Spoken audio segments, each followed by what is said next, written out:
Hi guys, I hope you're all well. I'm just doing a contest entry for Cyber Aquarist contest. So yeah, let's get started.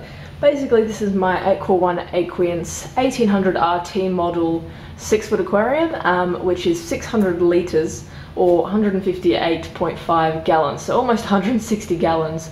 So it's going to go in the, I think, above 100 gallons category, if I'm not mistaken. So yeah, I'm going to go through everything about it, maintain it, etc. So first of all, let's start with substrate. I've got some 6mm substrate, which is black granite. There's about 50 kilos, 30 or 50 kilos, 50 kilos, yeah, there's about 50 kilos of black granite gravel and 10 kilos of the white gravel that you can see in the middle there.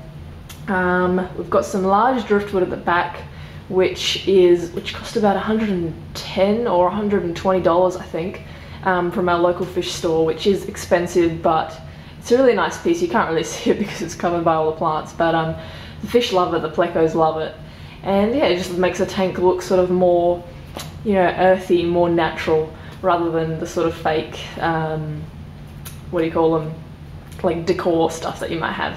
Don't get me wrong, I still like the decor, like some tanks look incredible with that, but I just think a tank like this, you know, driftwood looks pretty good in it. So yeah, that driftwood is actually supported by 2 small rocks. We had to tie it down for about a week or 2 to get it completely waterlogged. It's a huge piece, so like even getting it into the water was a bit of a struggle because, you know, it wouldn't go in, it was just completely floating. So that took some time, and it's actually tied to the little supports at the top of the tank too, the glass supports that run vertically across the tank. Apart from that, filters. The filters are in the 2 bottom cabinets that you can see there. There's 2 Aqua One Aquience 1250 Series 2 canister filters. That's a mouthful. The operating flow of these is about 1400 litres per hour. Sorry, I can't really convert that into gallons per hour, but if you want to figure that out, you can.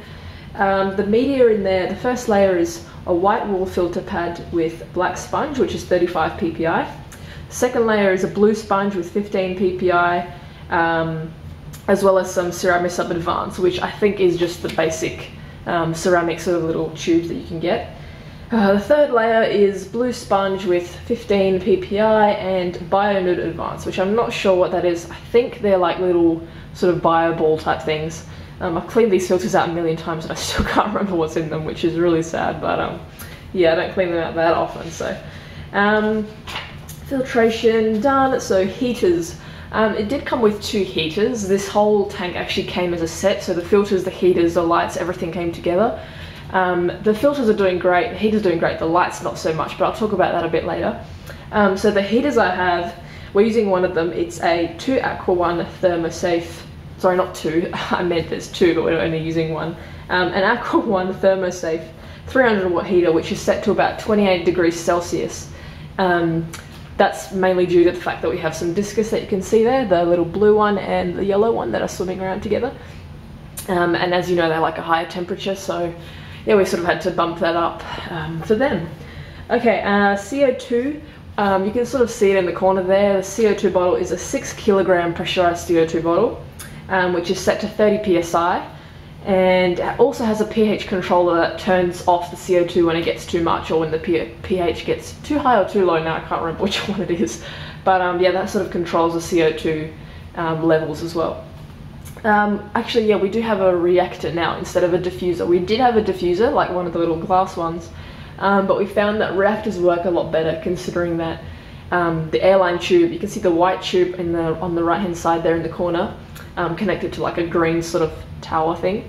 The airline from the CO2 goes there, and basically all the CO2 gets sort of, you know, rotated in there, mixed with the water, and then pumped out through the bottom, which I think works a lot better than a diffuser, which sort of just pumps everything out and, you know, sort of evaporates and you're wasting your CO2.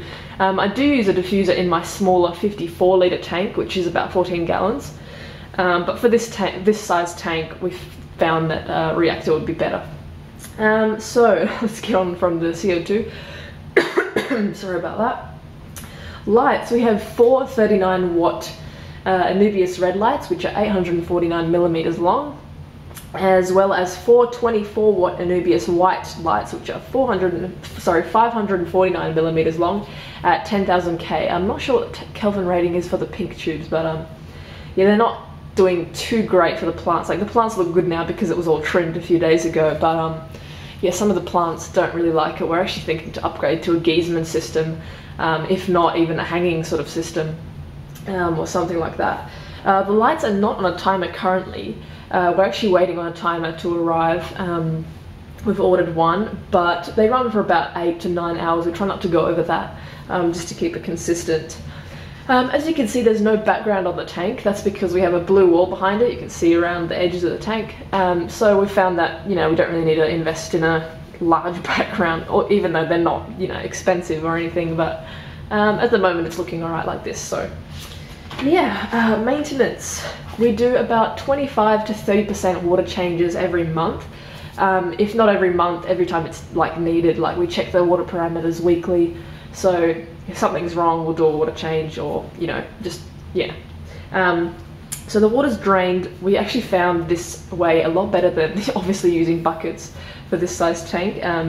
We use a garden hose connected to the filter inlet. I think it's the inlet. It's either the inlet or the outlet, now I can't remember.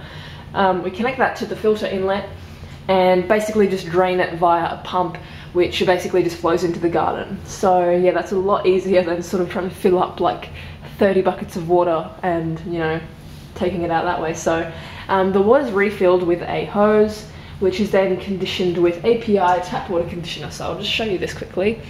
Probably won't focus on that, but that's the API tap water conditioner, and we use that for that. And we also use API Biochemsorb, which, if you've heard of Purigen, it's basically similar, but I find that this works a lot better than Purigen. You don't have to, I mean, you can reactivate it, I think, but yeah, I just find this works a lot better. Like, Purigen is such a hassle with all the bleaching and stuff like that. So this, we use about 2 packs of that, which is in the filter, and that costs about $30, and, you know, you can have it for up to 3 or 4 months. So I think that's a lot more, you know, beneficial. Cleaning, we don't, as you know, with a big tank this size, you don't really need to do too much cleaning apart from the glass and, you know, just regular algae.